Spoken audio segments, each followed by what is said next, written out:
रामचरितमानस में कौआ की कथा है। काकभूषुंड जी उनका नाम। काकभूषुंड जी वही हैं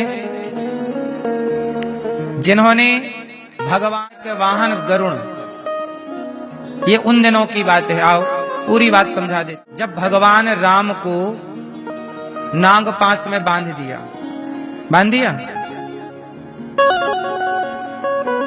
मेघनाथ ने राम लक्ष्मण को किस में बांध दिया? नाग फांस में। जब युद्ध हो रहा था राम लक्ष्मण जी का और मेघनाथ जी का, तो राम फांस में बांध दिया और लक्ष्मण जी और राम जी हो गए बेहोश, मूर्छित। रावण मेघनाथ चला गया, उसे लगा राम लक्ष्मण मर गए। अब सच्ची राम लक्ष्मण हो गए बेहोश, होश नहीं आया। तब बताओ राम लक्ष्मण जी को नाग पास से किसने मुक्त किया था? भगवान जी तो खुद बंधे हैं नाग पास में। किसने लीला थी, नहीं कर पाए ऐसा कहना अपराध हो जाएगा। लीला थी। हनुमान जी को प्रेरणा हुई कि आप गरुण जी को लाओ।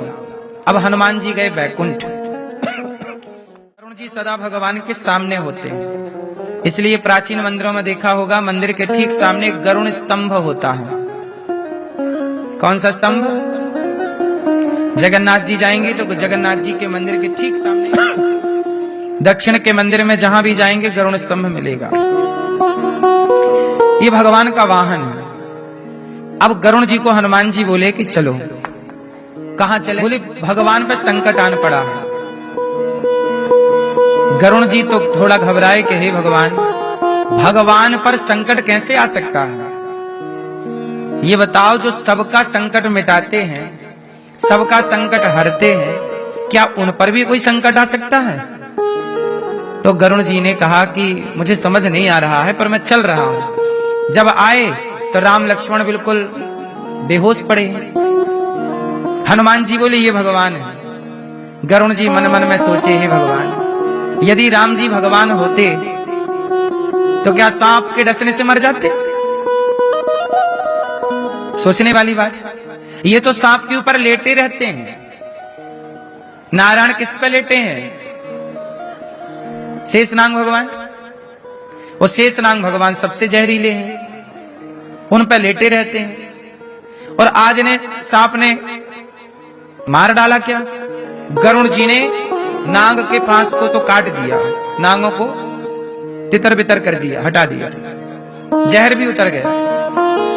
राम जी उठ के बैठ भी गए, गरुण जी का धन्यवाद किया। पर गरुण जी जब चले,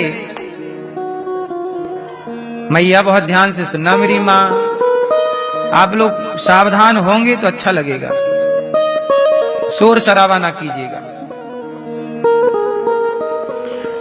गरुण जी राम के नाग पास को काट करके बैकुंठ नहीं गए। कहां गए? शिव जी के पास, ब्रह्मा जी के पास। हे ब्रह्मा जी, बताओ कि राम भगवान है कि नहीं? मुझे तो लगता है कि नहीं है, क्योंकि भगवान होते तो नाग में थोड़ी बन जाते। भगवान को भी बांध सकता है। ब्रह्मा जी बोले, ब्रह्मा जी समझ गए कि इनको भी बुखार पकड़ लिया है।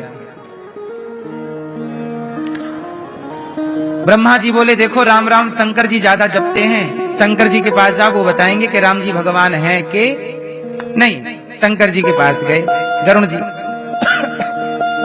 गरुण जी बोले, शंकर जी ये बताओ, हमारे भगवान तो बैकुंठ में रहते हैं, लेकिन अवतार लेकर के वो गए हैं धरती पे। आप बताओ कि राम भगवान है कि नहीं?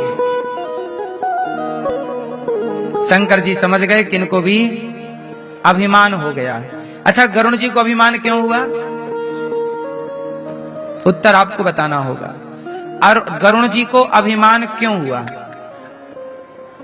मोह क्यों हुआ?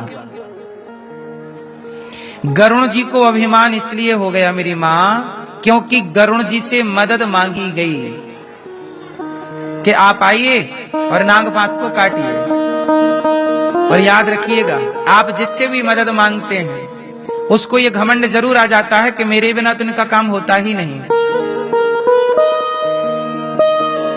मेरे बिना तो इनका काम होता ही नहीं, घमंड आ जाता है। लेकिन ये कथा यही समझाती है कि आप घमंड ना करिए, क्योंकि आप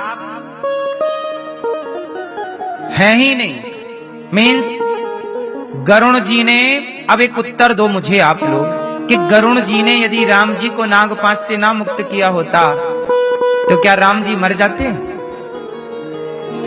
उत्तर, दूसरा उत्तर दीजिएगा। लक्ष्मण जी को शक्ति लगी, यदि हनुमान जी संजीवनी बूटी ना लाते तो क्या लक्ष्मण जी मर जाते? इसका मतलब है कि हनुमान जी संजीवनी बूटी लाए तो लक्ष्मण जी बचे, गरुण जी नागपाश से निकाले तो राम जी बचे। ये बातें सुनने में अच्छी लग रही है, लेकिन एक बात बताएं, भगवान का काम भगवान ही करते हैं। वो आपसे, हमसे किसी बहाने से, निमित्त से करवा लेते, और हमें ये घमंड हो जाता है कि जी हम अरे हनुमान जी ना जाते तो कोई और चला जाता, गरुण जी ना आते तो कोई और आता, पर संकट तो जाता। इसका मतलब है कि यदि हम किसी के काम आ जाते हैं ना तनिक सा, तो हम ये घमंड पाल लेते हैं कि हम ना होते तो क्या होता। सच बताएं, आप इसलिए वहां पर हैं, आपकी मदद ईश्वर ने इसलिए ली क्योंकि भगवान आपसे ये काम कराना चाहते हैं। आप ना सही, ईश्वर किसी और से करवा लेते। हम क्यों झूठा घमंड पालें कि मैं कर रहा हूं? आपने क्यों झूठा घमंड पाल रखा है कि मैं कर रहा हूं? आप ना सही, दूसरा सही। भगवान अपना काम किसी से भी करा सकते हैं। बोलो हाँ।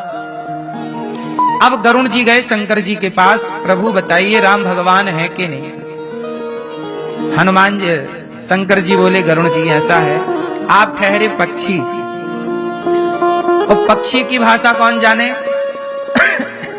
पक्षी की भाषा खग जाने, खग ही की भाषा। आप जाइए कागभूषुंड जी के पास। अब गरुण जी को कहां भेज दिया? कौआ के पास। अब गरुण जी को तो आधा घमंड इसलिए खत्म हो गया कि मैं गरुण, वो गरुण को सिखाएगा कौन? कौआ। अब तो गरुण जी का घमंड यही आधा कि मुझे कौआ सिखाएगा। गए कागभूषुंड जी के पास, कागभूषुंड जी के चरणों में बैठे गरुण जी, और गरुण जी ने कहा कि आप बताइए कि राम कौन है? तो याद रखिएगा, गरुण जी और कागभूषुंड जी का ये जो प्रश्नोत्तर है, इसी को आप लोग कहते हैं रामायण, रामचरितमानस। राम का पूरा यहीं से शुरू हुआ सब कुछ, यहीं से राम की कथा प्रकट हुई, यही जननी है कथा की। गरुण जी ने, कागभूषुंड जी ने सुनाई गरुण जी को। राम कथा किसने किसको सुनाई? कागभूषुंड जी ने गरुण जी को सुनाई।